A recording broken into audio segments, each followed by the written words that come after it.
Nous sommes des mammifères qui communiquons. C'est une des particularités de l'espèce humaine, c'est que ces outils de communication sont multiples. Selon les travaux du professeur Bérabian, nous le savons maintenant, c'est que nous communiquons d'abord avec des mots. Les mots, ce n'est que 7% de notre communication. Après, nous communiquons avec les intentions que nous y mettons dans ces mots. 38%. Mais plus que tout, nous communiquons au travers de la posture que nous avons, des gestes que nous faisons, par exemple quand on parle beaucoup avec les mains, etc., comme les Italiens, comme les gens du Sud. Donc ça représente 55%. Rien que le fait de mettre une bonne intonation ou de mettre le bon geste va suffire, même s'il n'y a pas les mots derrière qui vont suffire à. D'ailleurs, souvent, vous avez déjà entendu des réflexions du style « tu me dis quelque chose, mais tout ton corps me dit autre chose ». En fait, le langage corporel est beaucoup plus important, bien sûr, 55%, que le langage verbal associé à l'intonation, qui ne fera que 45%. Donc, nous devons apprendre à décrypter ça, et nous devons apprendre à utiliser les bons mots, parce que ces mots, même s'ils ne sont que, on va dire, d'une petite importance, 7%, ils peuvent être cependant ou des flèches empoisonnées, ou des cadeaux, des véritables cadeaux qu'on peut faire. Tout dépend comment on les utilise. Je vais y revenir dans une prochaine capsule. Maintenant, notre communication, elle n'est pas qu'au travers de ça. Il faut savoir, vous avez certainement entendu parler du livre « Les hommes viennent de Mars et les femmes viennent de Vénus », de Gray, mais ça va un petit peu plus loin que ça. C'est-à-dire que même les femmes qui viennent de Vénus parlent plusieurs langues différentes. Et les hommes de Mars, pareil. C'est-à-dire qu'on ne parle pas tous la même langue. Même si la langue est la même, on ne la parle pas du tout de la même façon. Pourquoi ? Parce que nous avons ce qu'on appelle des stratégies de communication différentes qui font que nous n'allons pas parler. Je prends un exemple, vous allez comprendre tout de suite.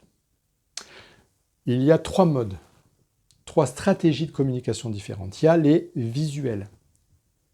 Les visuels, c'est quoi ? Ce sont des gens qui vont parler vite et qui vont décrire ce qu'ils ont vu et qui vont utiliser des métaphores de visuels. Il y a les auditifs. Les auditifs, ils vont décrire ce qu'ils ont entendu et puis ils vont parler plus lentement pour s'écouter parler, pour être sûr de ne pas dire de bêtises. Et puis il y a les kinesthésiques qui ont besoin de sentir les choses, qui vont utiliser des métaphores de kinesthésiques et qui vont parler très lentement. Je prends donc l'exemple de la soirée. Quelqu'un va dans une soirée chez Nathalie et on va demander au visuel ce qu'il a pensé de la soirée. Ah, la soirée, elle était géniale. Il va parler très très vite, le visuel. Il va parler comme ça, tatati, tatata. Il va décrire. Et puis, qu'est-ce qu'il va décrire ? Il va décrire tout ce qu'il a vu. Ah, la déco, elle était extraordinaire. Par contre, t'as pas vu, dans le coin, il y avait un couple qui s'engueulait. On a vu que. C'est-à-dire, on voyait que. Ils ont pris tout l'espace. C'est-à-dire que le visuel va décrire ce qu'il voit. Et puis, tu sais, il y avait la grande blonde, là, je ne sais plus son prénom, mais alors elle, je ne peux pas la voir. C'est-à-dire qu'il va décrire, il va utiliser des métaphores de visuel. La même personne va décrire maintenant la soirée, sauf que cette personne, elle est auditive. Et qu'est-ce qu'elle va dire ? Oh, la soirée, la musique, les playlists de folie. Oh, j'adore la musique qu'elle a mis. Par contre, tu n'as pas entendu, là, dans le coin, à gauche, là, il y avait un couple, on n'entendait que. C'est-à-dire qu'il va décrire ce qu'il a entendu. Et puis, il y a le kinesthésique. Comment tu as trouvé la soirée ? Il y avait une super ambiance, des super vibes. Alors, c'était génial. Par contre, tu sais, il y avait la grande blonde, là. Et elle, la blonde, il n'y a rien à faire. Tu ne peux pas la sentir.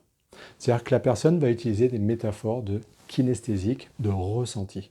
Et on fonctionne tous sur ces 3 mécanismes, sauf qu'il y a toujours un qui prend le pas. Et ce qui est absolument fondamental, c'est de comprendre quel est son propre mécanisme prépondérant. Et là où c'est encore plus drôle et encore plus intéressant, c'est d'apprendre, quand on discute avec les autres, d'apprendre à décrypter quel est le mécanisme de communication de l'autre. Tout simplement, pourquoi ? Pour pouvoir se synchroniser. Ce qui va être à l'origine de bon nombre de conflits notamment dans les entreprises, hormis les valeurs, etc., c'est principalement le manque de communication ou du moins la mauvaise gestion de la communication. Ce qui fait qu'il y a des crises dans le couple, malgré que des personnes peuvent s'aimer, avoir les mêmes valeurs, ce ne seront pas les valeurs, c'est le défaut de communication. Pourquoi? Parce que, vous l'avez compris dans le chapitre, les gens ne parlent pas de la même façon. Un kinesthésique et un visuel auront du mal à se comprendre. Donc c'est très important de décrypter comment communiquent les autres pour pouvoir tout simplement s'adapter et se synchroniser avec eux pour mettre fin à tout conflit ou du moins limiter les risques de conflit. Voilà, c'était sur le chapitre sur les autres et nous, la communication absolument fondamentale, très important. Moi, je vous attends pour la prochaine capsule pour vous parler des règles que j'essaye d'appliquer au quotidien. À très bientôt.